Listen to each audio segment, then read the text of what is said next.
Thank yous. Have a good day, eh? You too, mate. See ya. See ya.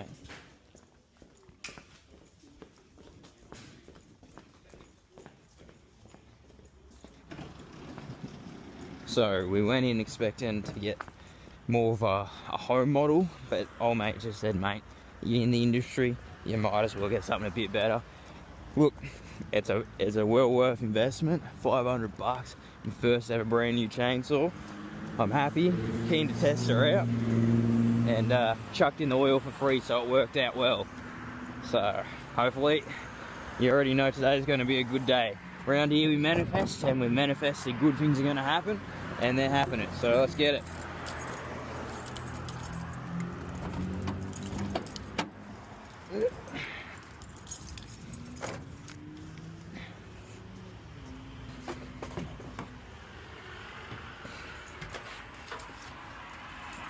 There.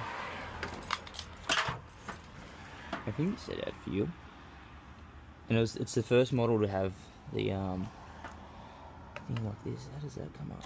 Yeah, look like quick release.